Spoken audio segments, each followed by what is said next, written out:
Bonjour, donc je suis Marc Millet, je suis professeur de sciences politiques à l'université Paris-Panthéon-Assas et je suis rattaché au laboratoire du CERSA, le Centre d'études et de recherche en sciences administratives et politiques. J'ai travaillé pendant une dizaine d'années sur la socio-histoire de l'engagement des juristes au XXe siècle et puis depuis à peu près 15 ans maintenant, je travaille, disons, sur les relations entre acteurs privés et actions publiques. Bonjour, je suis Guillaume Courty, professeur de sciences politiques à l'université de Picardie-Jules Verne et chercheur au laboratoire CURAP, une unité mixte du CNRS. Et je suis spécialisé depuis maintenant quelques décennies sur l'étude des groupes d'intérêt et des lobbyistes à Bruxelles et en France. L'objectif de ce travail, c'était de proposer un ouvrage qui soit synthétique et le plus complet possible. Ça ne veut pas dire exhaustif. Il me semble autour de quelques enjeux sur les groupes d'intérêt en France. On voulait faire un état de la recherche, et donc avoir un certain nombre de données analytiques, comment à la française, hein, on s'intéresse à ces organisations et à ces groupements, quels sont les différents modèles qui sont proposés, quelles sont aussi les méthodes qu'on emploie, notamment avec des interactions entre acteurs, essayer d'utiliser aussi des archives, avoir une méthode d'enquête de terrain, donc essayer de proposer ça aux lecteurs. On voulait aussi proposer des grands questionnements sur ces groupes d'intérêt, pas simplement les présenter, ce qui fait qu'on s'intéresse bien sûr aux formes d'action qu'ils peuvent mettre en œuvre, mais aussi peut-être à d'autres questionnements auxquels des lecteurs ne pensent pas généralement. Comment l'État peut aussi intervenir sur ces groupes d'intérêt, parfois il peut en créer, les produire, et quels effets son action et l'action publique fait sur les groupes. Donc des enjeux sur des questionnements relativement variés. Et puis bien sûr, en premier lieu, j'aurais pu commencer par ça,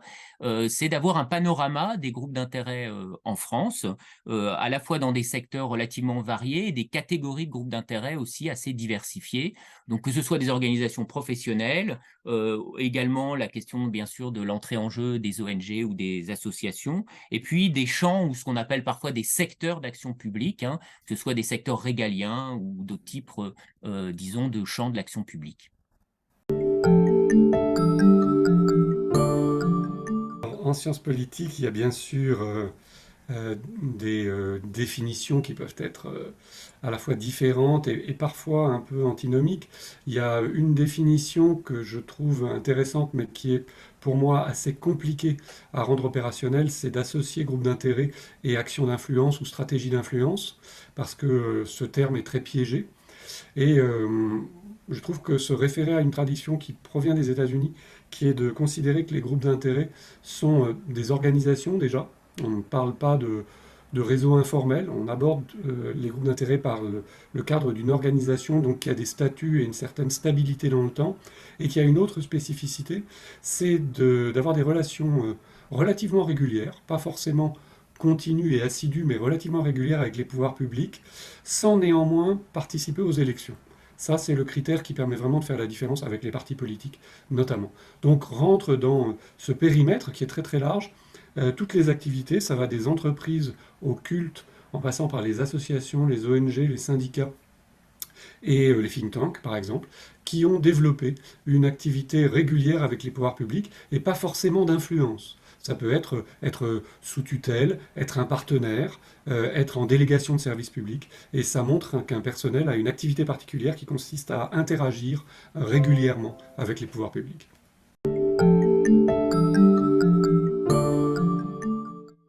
Alors, il me semble qu'on s'est rencontrés dans le cadre d'un programme dirigé par Hélène Michel et Sylvain Laurence, qui s'appelait Prêcheur, qui était une première enquête française sur les groupes d'intérêt à Bruxelles, avec nos terrains respectifs. Et à partir de là, de fil en aiguille et en suivant l'évolution de la situation française, cette fois-ci, et plus bruxelloise, Marc et moi avons échangé, puis mis en commun, puis lancé des enquêtes sur à la fois la loi Sapin 2, qui a réglementé la représentation des intérêts, puis cet ouvrage collectif sur les groupes d'intérêt. Alors, ce qui nous a amené à travailler et à proposer cet ouvrage, à l'origine, on voulait travailler sur un séminaire, et puis finalement, on s'est aperçu que autour de ces questionnements sur les groupes d'intérêt en France, eh ben, il n'existait pas d'ouvrage synthétique et le dernier, sauf erreur de ma part, on le cite, je crois que c'est il y a plus de 40 ans, et donc il y avait un intérêt vraiment important, par comparaison aussi avec ce qui se faisait dans d'autres pays, hein. Il y a des ouvrages génériques sur l'ensemble des groupes d'intérêt qui sont proposés aux États-Unis, qui sont proposés au Canada. Et donc, c'était déjà le premier point, hein, proposer cette synthèse aux lecteurs français. L'autre enjeu,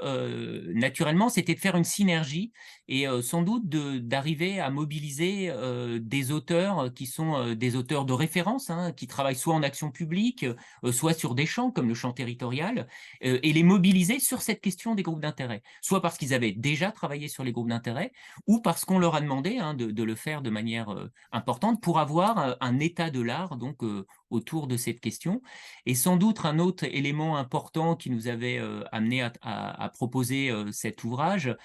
c'était le fait peut-être d'avoir une approche française ou à la française de la sociologie des groupes d'intérêt, ou de proposer une théorie des groupes d'intérêt qui était un peu décentrée à la fois l'objet et dans la définition proposée par Guillaume Courty tout à l'heure, on le voit très bien, et puis aussi dans les méthodes par rapport à ce qui se fait au niveau international. Peut-être pour aller vite, on peut peut-être nuancer cela, mais disons des enquêtes qui sont essentiellement des enquêtes quantitatives, qui sont fondées essentiellement sur la comparaison, et avec très peu de logique inductive d'ouvrir la boîte noire. Et je crois que sans doute ces deux aspects importants du travail proposé, c'est ouvrir la boîte noire, regarder ces organisations au concret, et puis avoir une approche sur le temps long. L'importance des processus, et notamment des processus historiques, qui sont et comment sont nés ces groupes, produisent des effets peut-être quelques décennies plus tard sur la manière d'être identifiés par l'action publique et la manière dont ils agissent. Donc voilà à peu près, hein, les enjeux qui nous avaient poussés à proposer cet ouvrage. L'ouvrage se décompose en trois grandes parties. La première partie est plutôt consacrée à une approche, disons, socio-historique pour resituer dans le temps, hein, l'évolution des relations entre,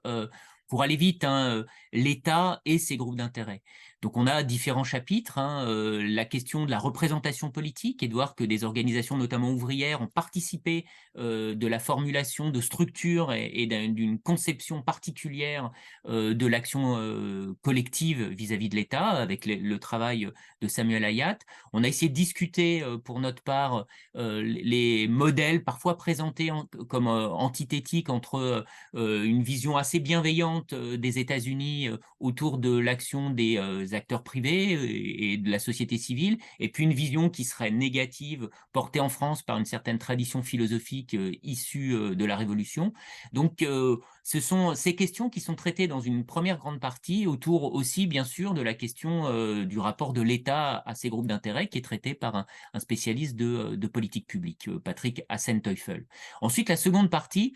essaye de présenter alors ces groupes d'intérêt dans ce qui est souvent une idée qui a été avancée dans des travaux précédents par Guillaume Courty, de dire que le terme même d'ailleurs de groupe de pression a disparu, qui ne sont pas des acteurs qui sont externes au champ politique, mais que ce sont, au sens propre, des acteurs politiques, mais qui n'agissent pas de la même manière que d'autres types de compétiteurs. Et donc, c'est resituer en fait ces groupes d'intérêt dans le champ politique ou le champ du pouvoir, autour des relations avec les partis politiques, autour des interactions possibles à différents niveaux, au niveau européen notamment, et qui est un panorama, hein, de ce type de questionnement. Et puis enfin, la troisième partie, plus classiquement, essaye de proposer les différents types de formes d'action, les répertoires d'action de ces groupements, avec peut-être l'idée de faire des points sur des questions qui n'avaient pas été traitées jusqu'alors. Je pense à l'importance prise par le droit dans les répertoires d'action collective, et par exemple à la question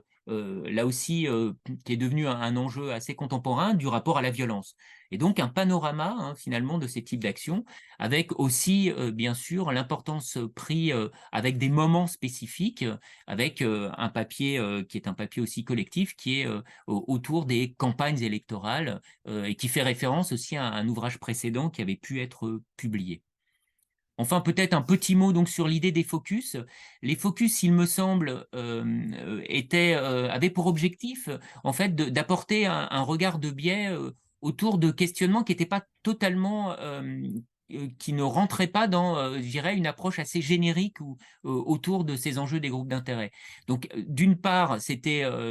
la possibilité de pouvoir s'intéresser à un groupe d'intérêt spécifique, particulier. Je pense au focus relatif, par exemple, à la question de la représentation des auto-entrepreneurs, ou alors d'essayer d'avoir des focus sur des champs qui étaient peut-être à l'interstice de la question des groupes d'intérêt. Je pense à la question de la francophonie, qui ne rentrait pas totalement dans le cadre français, ou alors à revenir sur des questions liées au statut de l'organisation et à celle des mobilisations collectives, ce qui n'était pas l'enjeu global de l'ouvrage. Et donc, on a des focus sur notamment la manif pour tous, ou un autre focus focalisé sur la question des mobilisations antifiscalistes. Peut-être ajouter un point sur à la fois une des envies puis une des concrétisations justement de cette bascule entre chapitre et focus, c'était de ne pas trancher entre groupe d'intérêt et mobilisation. Alors, on a dit tout à l'heure qu'un groupe d'intérêt, c'était une organisation, mais il y a quand même une intersection entre la sociologie des mobilisations et l'approche par les groupes d'intérêt. C'est que certaines grandes causes ou grandes mobilisations renvoient à la présence d'organisations dont une des activités est d'interagir avec les pouvoirs publics. Alors, on a voulu commencer, et on aurait voulu même aller plus loin, dans cette tentative de ne plus avoir d'un côté l'approche des milieux d'affaires, par exemple, qui ne seraient que les groupes d'intérêt, et puis de l'autre une approche des mouvements sociaux qui ne seraient que les causes sociétales. Les focus ont un peu cette contribution originale, c'est d'être à l'entre-deux.